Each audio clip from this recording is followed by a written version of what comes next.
Engine screamed and died. The sound cut through the glass-walled showroom of Sterling Motors like a mechanical death rattle. Reporters flinched. Investors muttered. The prototype, a gleaming silver hypercar worth more than most people's homes, sat motionless beneath a halo of spotlights. It had opened like a wound. "Shut it off," Victoria Sterling barked, "before it burns through another $1 million." Her voice cracked against the marble floor. Two engineers stumbled to obey, their trembling hands scattering carbon fiber tools. The air smelled of ozone and fear. A camera drone hovered overhead, live streaming what was supposed to be the company's triumphant unveiling. Instead, it captured silence, the kind that eats careers. Victoria straightened her crimson blazer, face flawless, eyes glacial, every movement calculated for optics. Even her anger looked expensive. 6 weeks, she hissed. 6 weeks, and you still can't make it start? No one answered. They didn't need to. Everyone in the room knew what failure smelled like: burnt circuitry and panic. The company's crown jewel, a self-learning hybrid engine that promised to redefine the industry, had just humiliated its creator in front of international investors.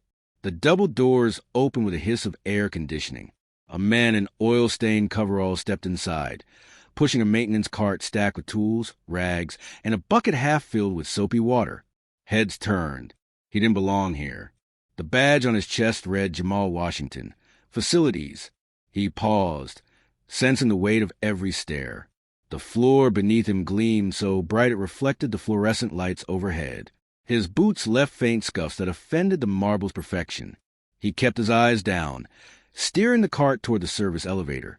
Victoria's voice sliced through the tension. "Stop right there." Jamal froze. The cart wheels squeaked in protest.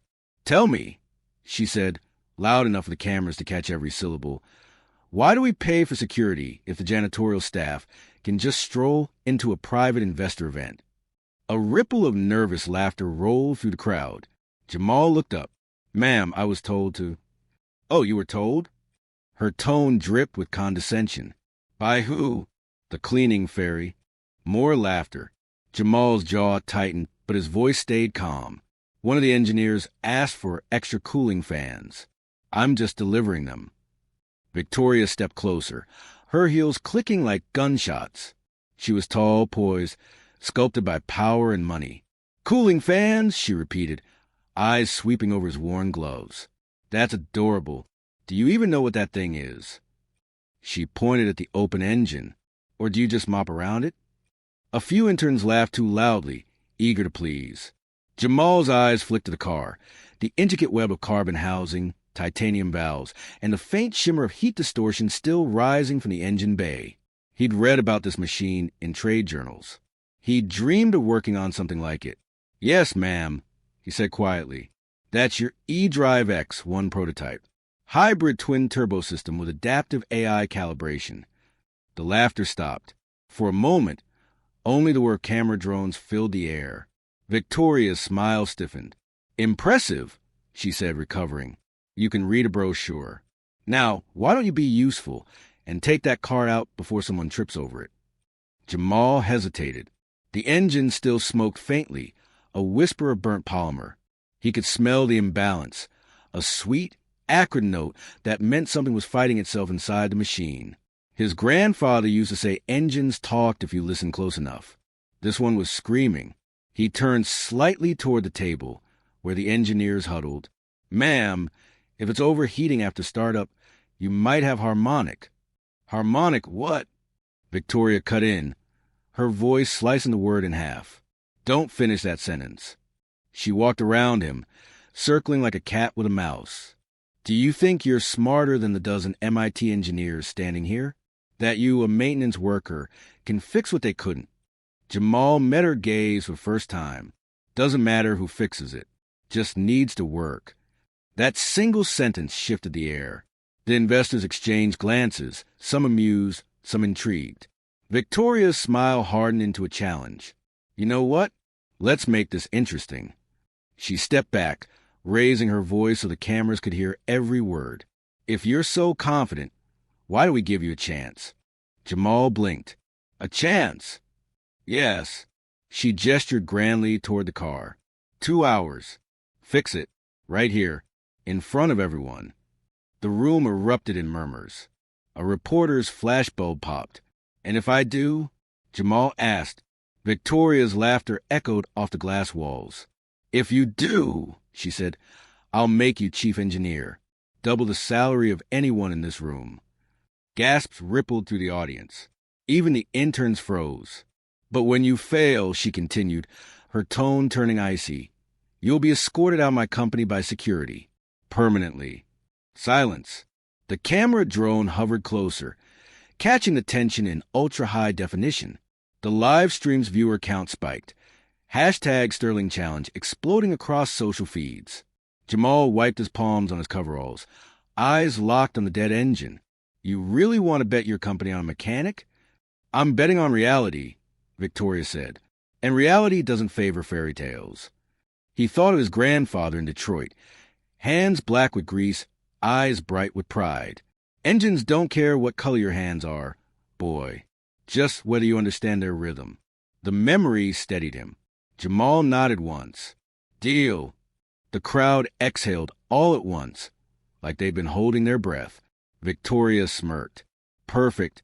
Entertainment and proof that merit still matters. Somebody get this man a wrench. A security guard snickered. Should we live stream this too, ma'am? Oh, absolutely, Victoria said. Let's give the internet a show. The drones repositioned, their red recording lights glowing like tiny eyes. Assistants scrambled to clear space. Engineers moved aside, uncertain whether to be insulted or fascinated. Jamal stepped forward, the marble floor cool under his boots. He laid his hand on the engine block, feeling the faint pulse of residual heat. Beneath the metal skin, something murmured, off-key dissonant, begging to be understood.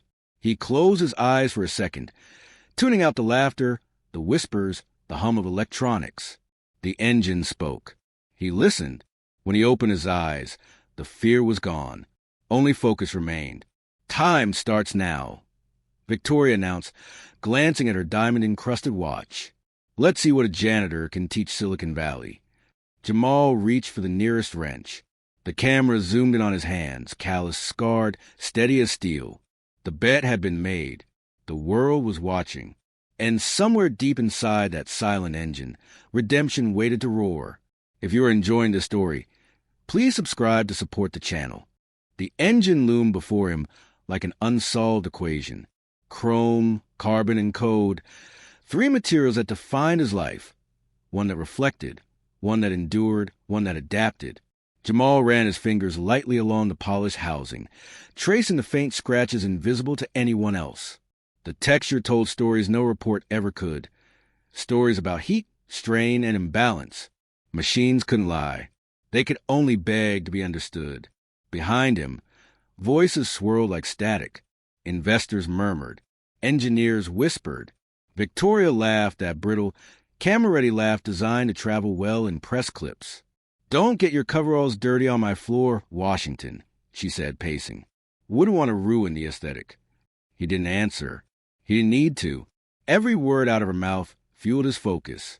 For the first time in years, he wasn't cleaning someone else's mess. He was standing exactly where he was meant to be. 15 years earlier. Detroit, 2008. Rain hammered the garage roof like impatient fingers. A flickering bulb buzzed overhead. The world outside was collapsing, the auto industry bleeding out in layoffs and shutdowns. But inside, Samuel Washington's shop still glowed with stubborn warmth. Come here, boy, his grandfather called, bent over an old V8 engine block. His overalls were black with grease, his hands steady as scripture. You ever heard an engine pray? 12-year-old Jamal frowned. Engines don't pray, Grandpa. Samuel smiled without looking up. Sure they do. Every machine that don't want to die says its own little prayer. You just got to know how to listen. He turned the key. The Mustang coughed, sputtered, and fell silent. Jamal's shoulder sagged. See? She's still praying, Samuel said, wiping his hands. Asking someone with patience to understand her language. He placed Jamal's small hand on the engine block. The metal throbbed faintly. Feel that rhythm? That's her heartbeat.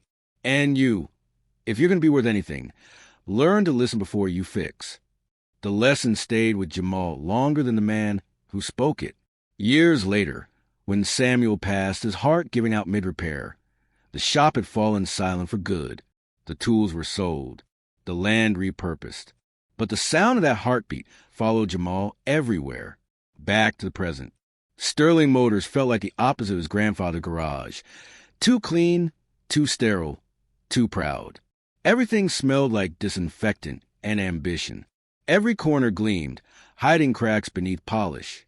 Jamal crouched by the engine, eyes narrowing at the wiring bundles. Something didn't belong. The thermal regulators were European spec, but the calibration chip had a U.S. serial code, metric and imperial, speaking different dialects, colliding in silence. He leaned closer. The faintest hum reached his ear, off by a hair's vibration. That's when it clicked.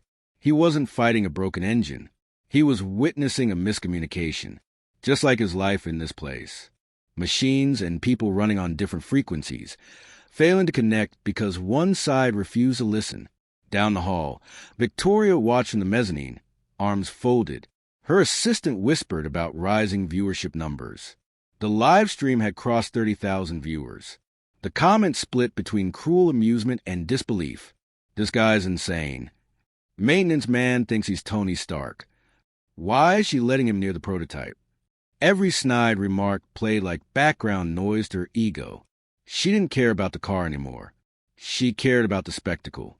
If she crushed him publicly, the clip would go viral. Proof that Sterling Motors valued boldness, accountability, and the myth of meritocracy. The investors would eat it up. Meanwhile, Jamal worked silently, unscrewing panels, wiping sweat that stung his eyes. His hands moved with instinctive rhythm, guided by memory more than schematics.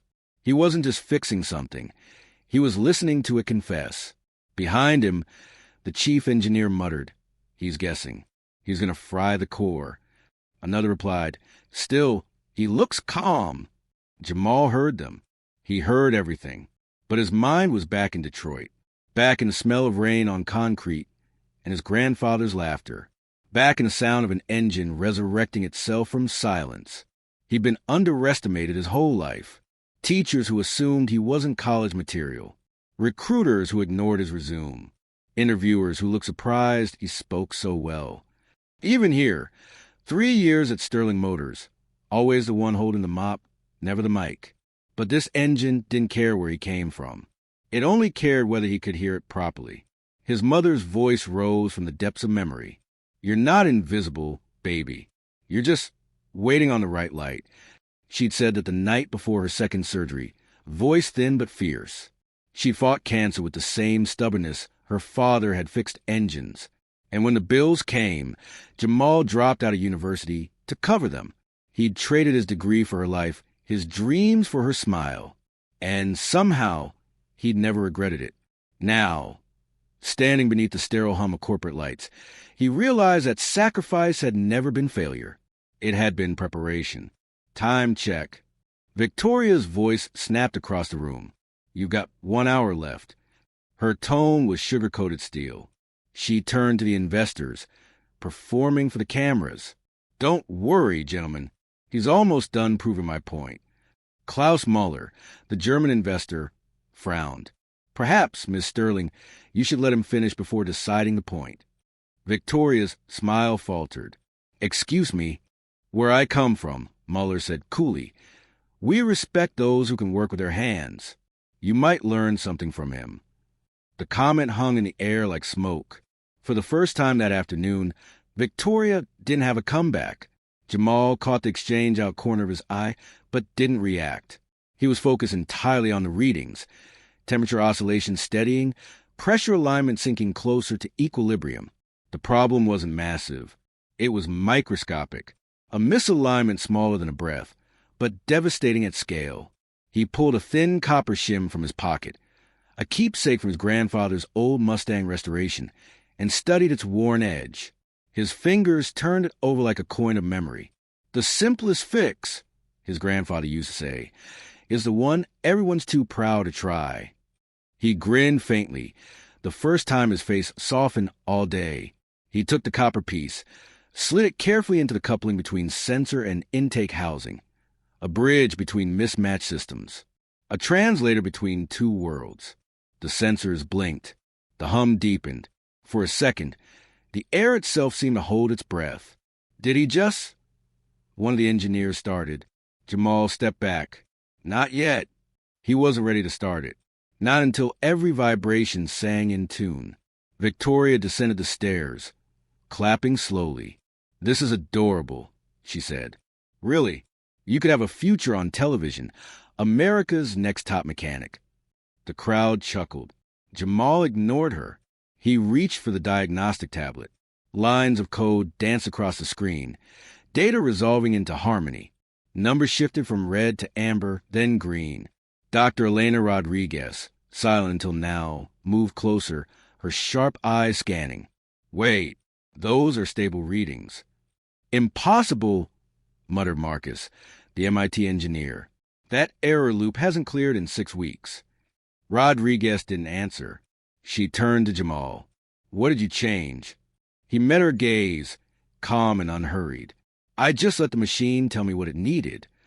The boardroom had transformed into an arena. 2 hours earlier, this was a cathedral of money and power. Walls of glass, marble floors, and a hum of luxury pretending to be innovation. Now it felt like a coliseum, every spectator waiting to see if the mechanic in the corner would rise or be devoured. Camera drones floated like vultures under the ceiling lights. The live stream ticker in the corner of the screen climbed past 80,000 viewers and counting. Comments scrolled faster than eyes could read. "No way he fixes that. Bet she fires him live." Rooting for the dude in coveralls. "He's got that calm that says he knows something." Jamal ignored it all. He stood beside the dead engine, wiping his palms on a rag that had seen more truth than any board meeting in this building. Victoria Sterling watched from behind a champagne glass she wasn't drinking from, the camera lights flattering her polished cruelty. 1 hour left. She announced for the benefit of the audience, "Our mechanic is making great progress." Or so he believes. Her tone was sugar laced with poison. She'd built her brand on dominance. Never flinch, never lose, never let the help forget who's in charge. But something about Jamal unsettled her. He wasn't sweating. He wasn't pleading. He wasn't afraid. He was listening. He could hear it, the faint hum of the hybrid core beneath layers of silence. To anyone else, it was just metal and circuitry. To him, it was language. He leaned in close. The faintest oscillation at 2.8 kilohertz, a harmonic whisper almost too subtle for the sensors to register. There was again the sound of conflict, the AI software, running on American firmware, trying to compensate for German-engineered mechanical tolerances. A digital brain arguing with a mechanical heart. He smiled faintly. Like people, he thought. Same language, wrong dialect. He adjusted a sensor cluster by 0.5 millimeter. His movements small, precise, deliberate. He checked the thermal feed, still unstable. Then he crouched lower, pressing his ear near the intake. The rhythm told him everything. Every pulse, every irregular vibration, was a word. The car was trying to explain itself to anyone patient enough to listen. Behind him, 2 engineers whispered. "What's he doing?" "Listening." Like, literally listening. "This is ridiculous." But Dr. Elena Rodriguez wasn't laughing. The legendary engineer from Munich had moved closer, notebook open, eyes narrowed behind her glasses. She'd seen hundreds of engineers bluff their way through diagnostics, men with degrees and egos who spoke in jargon to hide their ignorance. But Jamal wasn't hiding. He was interpreting. "Explain what you're hearing," she said quietly. Jamal looked up, surprised she'd asked. "You ever listen to 2 singers out of tune? Same melody, but the notes clash? That's what this engine's doing. The AI's compensating for a problem that isn't there, because it's reading wrong. It's fighting itself." Rodriguez tilted her head. "So it's not mechanical?" "It is, but only because of math." He tapped the diagnostic screen. Metric build, imperial calibration. One's working in millimeters, the other in inches. It's like trying to dance on 2 different beats. The longer it runs, the more the rhythm tears itself apart. Rodriguez blinked, processing. That would explain the resonant spike at 14 minutes. Victoria stepped forward, her heels sharp against the floor. Are we seriously letting this man give lectures now? Rodriguez didn't turn. He's the only one who's made sense all week. The silence that followed was louder than applause. Jamal turned back to the engine, steadying his breath. The copper shim he'd installed earlier was stabilizing the feedback, but the software still struggled to interpret the mechanical input. He needed a bridge, something to translate the chaos into order. His eyes landed on the harmonic damper, sitting on a nearby table. A simple metal ring. Cheap. Ignored. He remembered his grandfather again, that night in Detroit, when the old man had shown him how quiet a misfiring engine with a homemade weight balanced by feel, not formula. Every machine's got a sweet spot, Samuel had said. Sometimes you just gotta give it something to hum with. Jamal picked up the ring, feeling its weight. You'll do. He mounted it near the central drive coupler, aligning it with the AI sensor array. A few adjustments, a recalibrated offset, and suddenly the vibrations began to harmonize, not perfectly, but close enough to make the diagnostic stutter in confusion. The AI system began self-correcting, aligning its cycle to match the mechanical rhythm instead of fighting it. Rodriguez's eyes widened as green indicators flickered across the screen. Temperature's dropping, she murmured. Stabilization in progress. Torque response normalizing. The crowd pressed closer. Victoria forced a smile. Cute trick. Does it sing and dance? Maybe, Jamal said, if you know the right song. He wiped his hands and pressed the ignition. For one breathless second, nothing happened. Then the car exhaled. A deep, low growl rippled to the floor. Not the chaotic rattle before, but a steady, confident rhythm that made even the walls vibrate. The silver body shuddered once, then settled into a smooth idle so perfect it almost sounded like applause. The sensors turned green one by one, a symphony of precision. The crowd erupted. Gasps, laughter, disbelief. Dr. Rodriguez checked her tablet twice, then 3 times. It's running at 97% thermal efficiency. That's higher than projected. Klaus Muller rose from his seat, his stoic German composure breaking into astonished respect. This is not possible, he muttered. Oh, it's possible, Rodriguez said. Just not expected. Victoria tried to recover her footing. Don't get too excited, she said. Let's see if it lasts longer than 14 minutes. Jamal nodded. Sure. Let's see. He adjusted a setting, and the car's AI displayed a running timer. The live stream audience held their breath. Minute 10, 12, 14. At 14:37, where it always died, the engine held steady. No overheating. No warning lights. Only the sound of smooth, controlled power. Then 15 minutes. 20. 30. Still perfect. By the time the system crossed 40 minutes, the room was electric. Employees were whispering prayers. Investors were shaking hands. And the live stream viewership had exploded past 150,000. Jamal leaned against the table, quiet amid the chaos. The noise around him blurred. The only thing he could hear was a car's heartbeat, strong, calm, alive.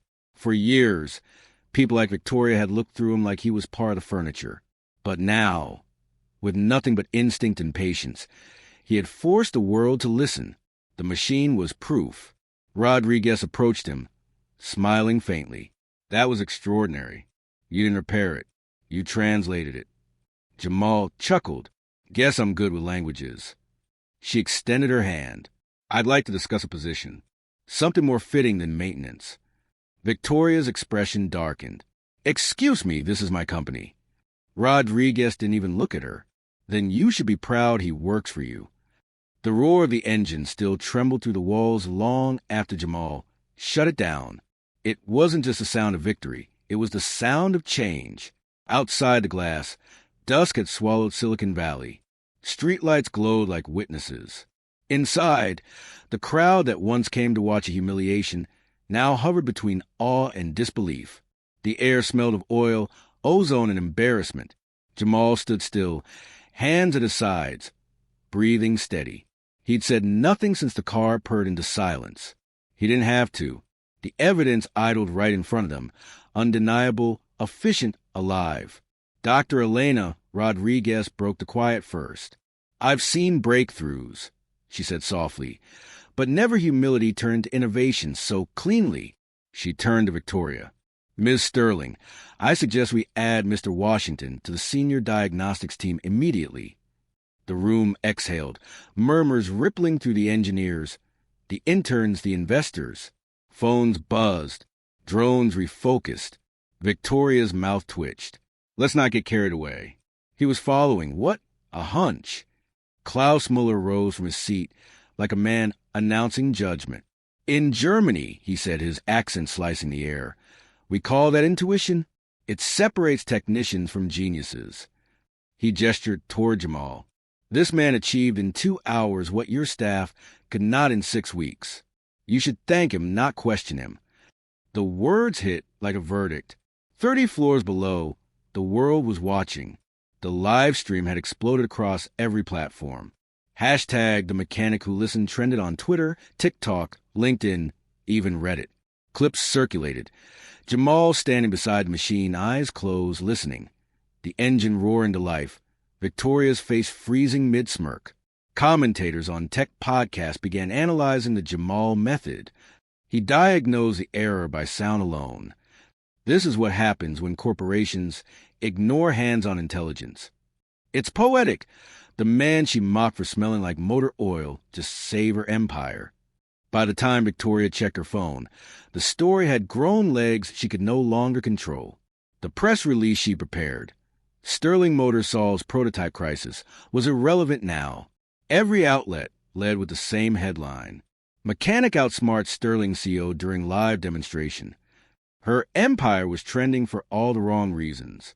"Ms. Sterling," Dr. Rodriguez said, her voice calm but sharp, "I'll be filing a technical report to the board. It will credit Jamal Washington as lead problem solver for this project." Victoria blinked. "Excuse me." "It's protocol," Rodriguez replied. "Intellectual contribution must be acknowledged." Rodriguez's tone was professional, but there was an undertone, a quiet reprimand years in the making.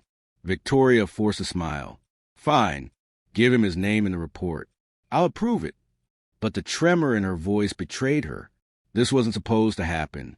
The script had been written for Jamal's humiliation, not her exposure. Hours later, after the investors had left, the lights in the boardroom dimmed.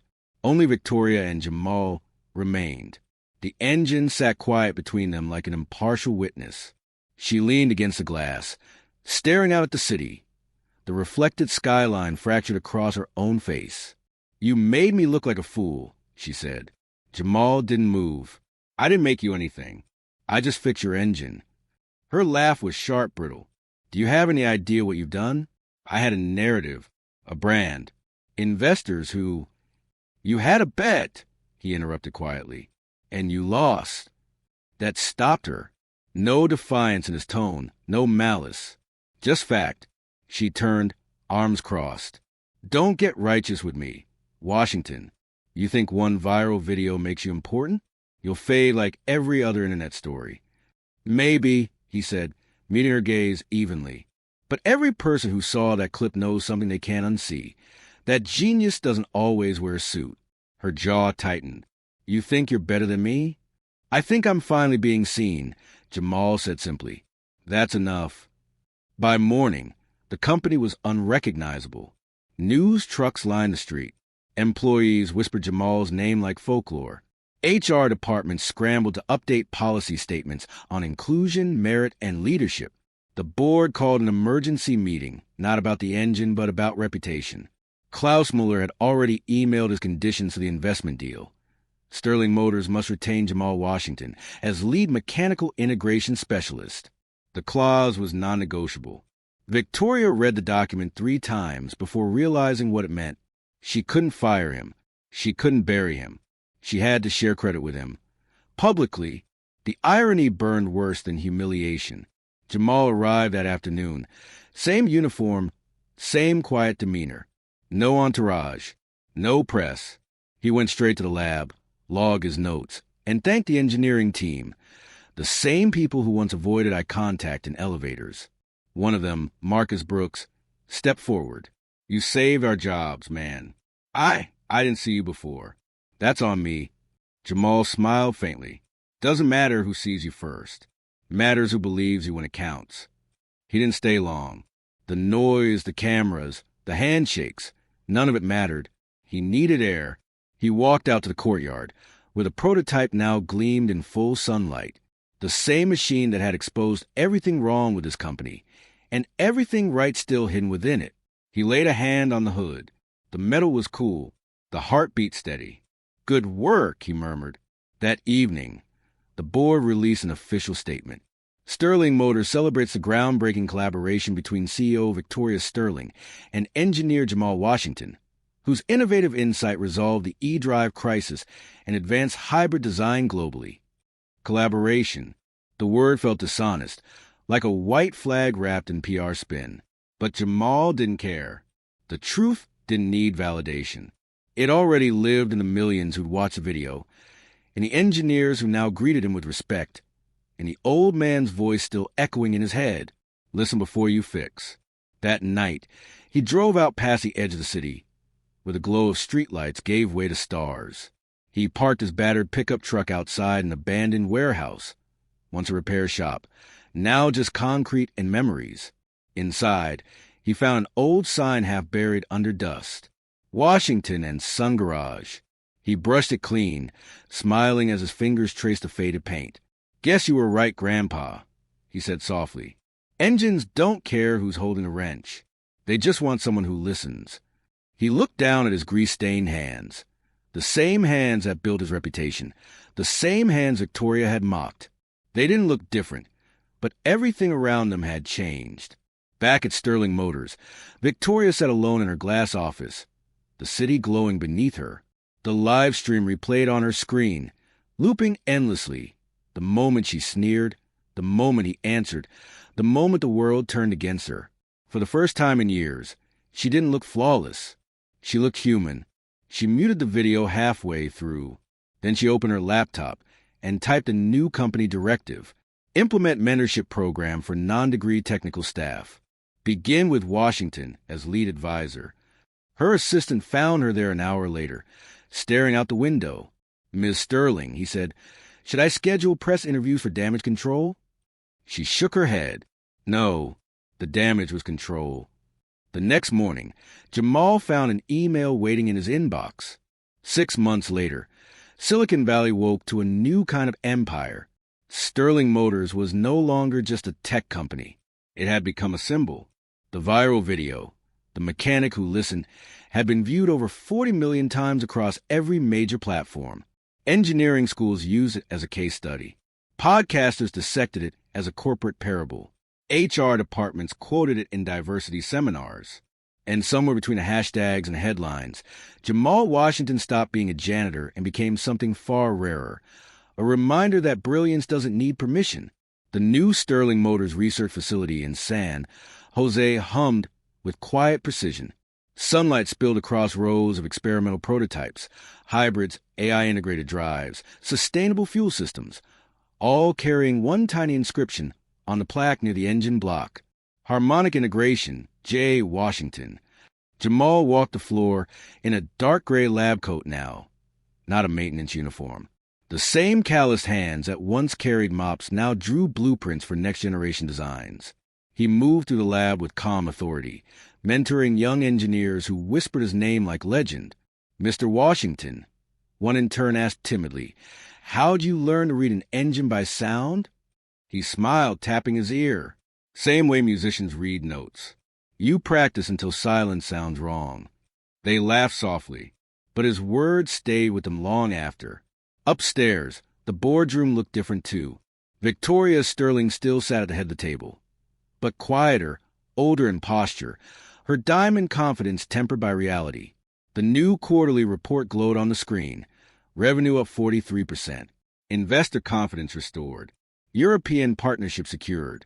Every chart traced back to one moment. The day she tried to humiliate a man who refused to bow. When the meeting ended, She lingered behind, eyes drifting toward the panoramic window overlooking the valley. For the first time, she wasn't thinking about numbers. She was thinking about respect. Jamal knocked once on the glass door. "You wanted to see me?" She nodded. "Come in." He stepped inside. No suit, no fanfare, just quiet composure. Victoria gestured toward the chair across from her. "Sit, please." He did. "I've been meaning to say this in person," she began, voice softer than he'd ever heard it. "When this all happened, I wasn't just wrong about the engine. I was wrong about you, about what leadership looks like." He stayed silent, letting her find her words.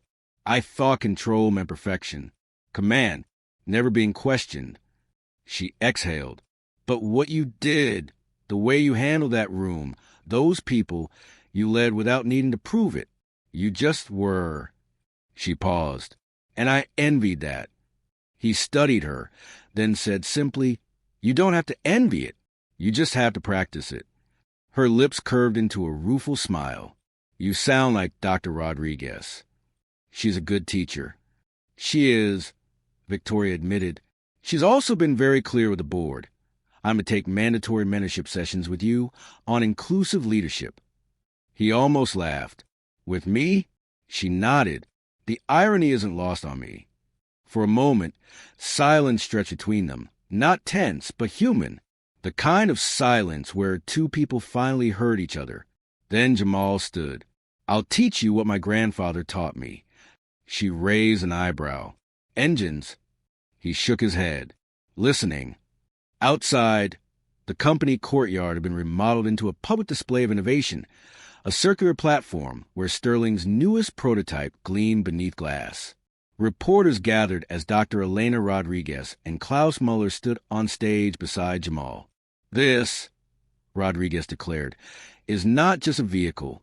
It's a collaboration between mind, instinct, and humility. The Washington Harmonic Engine represents what happens when we listen, not only to machines, but to each other." Applause rolled like thunder. Cameras flashed.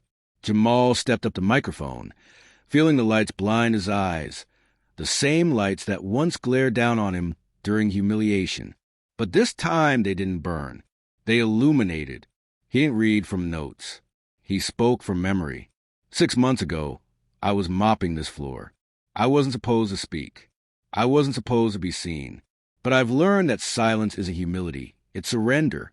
And sometimes the world won't listen until you make the right noise. The crowd was silent. Thousands of faces reflecting awe, guilt, admiration. Machines aren't much different from people. They don't respond to arrogance or fear. They respond to understanding. Every problem I've ever fixed started when I stopped trying control and started trying to listen. He paused, scanning the audience. Cameras hovered, lenses glittering. Doesn't matter if you build engines or companies or lives. The same rule applies. Listen before you fix. When he stepped down, reporters surged forward, microphones flashing like lightning. "Mr. Washington, how does it feel to go from janitor to global engineering lead?" He smiled. "Titles change. Work doesn't." Another shouted. "What would you say to people who underestimated you?" He thought for a moment, then replied, "They didn't underestimate me. They underestimated themselves, their ability to see value where they weren't taught to look." The quote would appear on billboards by morning. That evening, Jamal returned home to his small apartment. It hadn't changed much. Still modest, still filled with books and tools and blueprints. On the wall hung his framed community college diploma. Beside it now were 2 new additions. A signed letter from Klaus Muller, offering a permanent partnership contract, and a photo of Samuel Washington, grinning beside the Mustang he'd once called a cathedral on wheels. Beneath the photo, Jamal had pinned the first draft of his patent paperwork. Washington Harmonic Dampener, U.S. patent pending. He sat down, turned on the small radio by his window, and let the quiet jazz hum through the room. For the first time in years, the silence around him wasn't loneliness. It was peace. A week later, Victoria visited the lab unannounced. She found Jamal tuning an experimental prototype. The air smelled like metal and ozone, that scent of creation she used to ignore. Still working late? She asked. He smiled. Engines don't sleep. She hesitated. You know, I've been thinking of renaming the company. He looked up, surprised. Sterling's a strong name. It is, she said, but so is Washington. He laughed softly.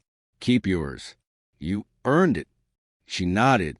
Maybe, but I'll make sure the next generation knows yours. And for once, she wasn't performing. She meant it. Later that night, Jamal drove out of the city.